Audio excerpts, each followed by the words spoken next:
Selamat pagi pemirsa, semangat pagi. Apa kabar Anda di hari ini? Senang sekali berita Papua hari ini dapat kembali menjumpai Anda bersama saya, Cynthia Delima. Sejumlah informasi penting dan menarik akan kami hadirkan untuk Anda. Berikut 3 di antaranya.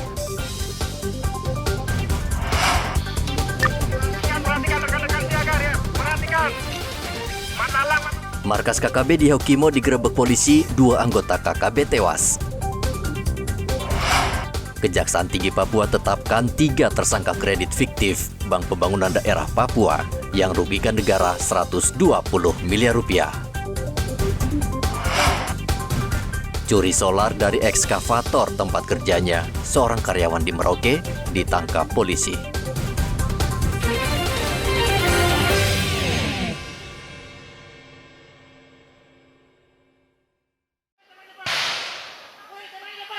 Teman depan. Jangan nembak di situ.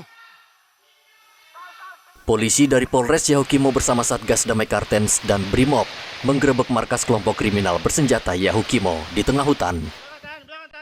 Penggerebekan dilakukan setelah sehari sebelumnya KKB menyerang pos BKO Brimob. Aparat sebelumnya sudah mendapat informasi dari anggota KKB yang ditangkap saat penyerangan ke posko Brimob. Namun saat penggerebekan, tim gabungan mendapatkan perlawanan sehingga sempat terjadi baku tembak dengan kelompok bersenjata selama kurang lebih 1 jam. Dalam kontak tembak, tim gabungan berhasil menembak mati 2 anggota KKB di lokasi kejadian. Kedua jenazah dibawa ke RSUD DKI untuk divisum dan diidentifikasi. 1 personel Brimob Baratu Jogianus Riko terluka akibat terkena tembakan pada bagian paha sebelah kiri. Di markas KKB, polisi menemukan sejumlah barang bukti, di antaranya 6 pucuk senjata api rakitan, 60 peluru, anak panah, dan parang.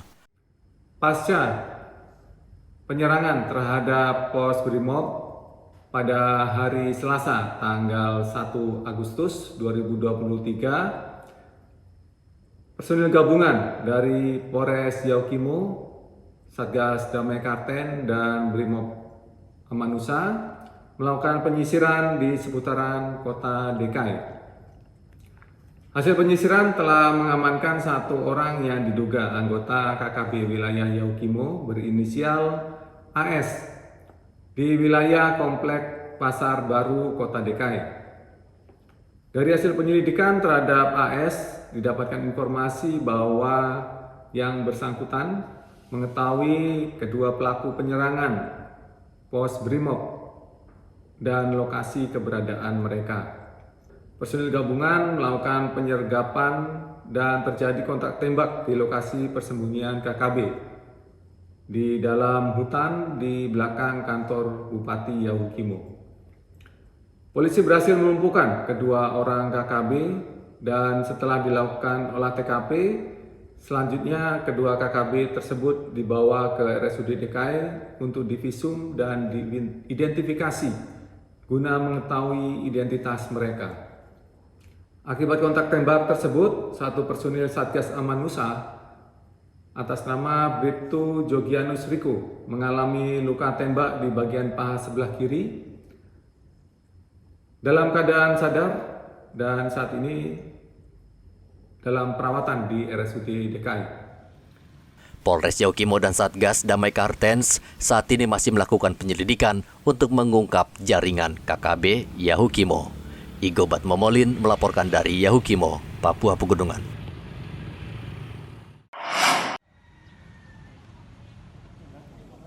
Tim penyidik Kejaksaan Tinggi Papua akhirnya menetapkan 3 orang tersangka kasus dugaan korupsi pemberian fasilitas kredit modal kerja konstruksi Bank Papua Kantor Cabang Ena Rotali tahun 2016-2017. Akibat perbuatan ketiga tersangka, yakni kepala cabang dan 2 analis kredit Bank Papua, negara mengalami kerugian hingga 120 miliar rupiah. Asisten Tindak Pidana Khusus Kejati Papua Sutrisno Margi Utomo mengatakan, tersangka RL yang juga menjabat sebagai Kepala Departemen Kredit telah menandatangani 47 kredit modal kerja konstruksi. Padahal persyaratan dokumen debitur belum lengkap dan jaminan yang dijadikan dasar peminjaman ternyata fiktif. Sementara 2 tersangka lain, AW dan PA, ikut terseret karena berperan sebagai analis kredit.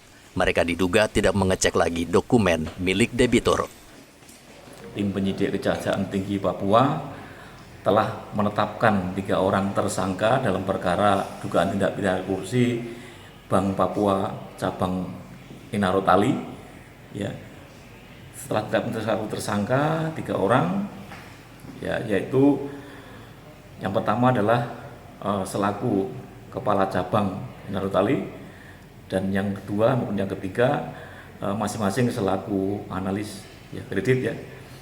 Kita tetapkan ketiganya selaku tersangka dan kita lakukan malam ini lakukan penahanan 20 hari ke depan ya.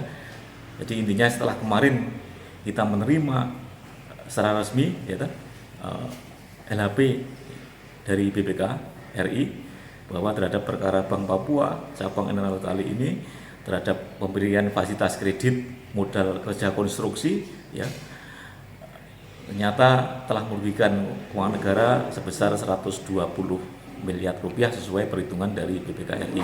Oleh karena itu tindak lanjut dari penyerahan LHP BPK, kemudian pada hari ini penyidik telah menetapkan tersangka dan melakukan penahanan.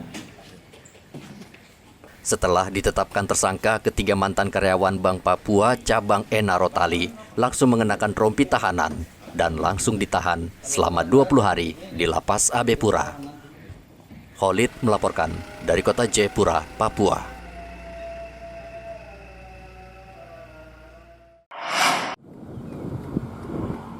Polres Merauke Rabu kemarin menangkap seorang operator bernama Kaitanus yang nekat mencuri solar dari kendaraan ekskavator milik perusahaan perkebunan tempat ia bekerja. Polisi menyita 6 jeriken yang berisi solar dengan total 180 liter. Selain Kaitanus, polisi juga menangkap Maximus yang menjadi penada solar yang dicuri tersangka. Saat ini polisi masih meminta keterangan dari Maximus agar kasus ini terungkap.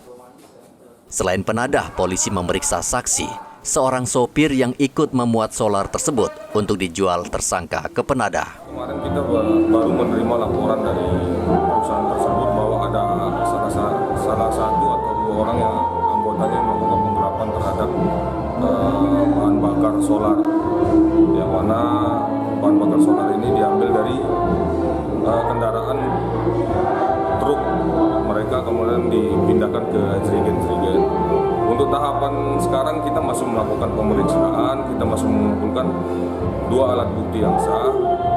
Kemudian saksi-saksi masih kita panggili. Untuk sementara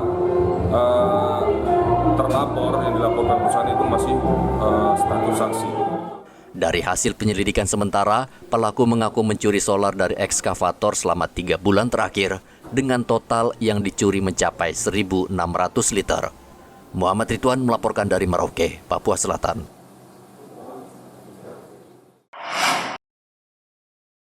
Jumlah anggota Polri saat ini tidak sebanding dengan luas wilayah Merauke di Provinsi Papua Selatan. Di sejumlah wilayah bahkan tidak ada polisi yang bertugas sehingga menjadi rawan tindak kriminal.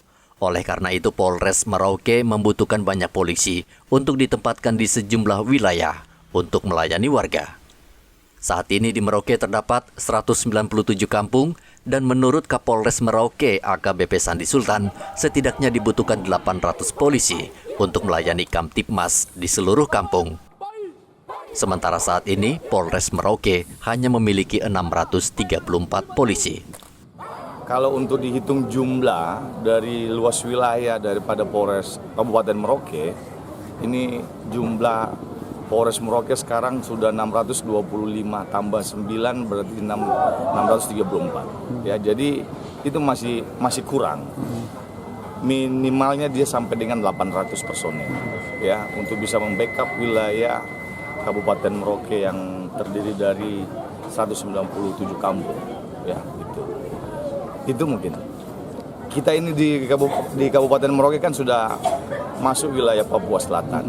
Upaya-upaya itu sementara ini masih diusahakan oleh Bapak Kapolda beserta jajaran senior-senior kami yang ada di Polda, dalam hal ini sumber daya manusia, untuk bisa mengupayakan kebutuhan personil di jajaran Polres-Polres wilayah Papua Selatan.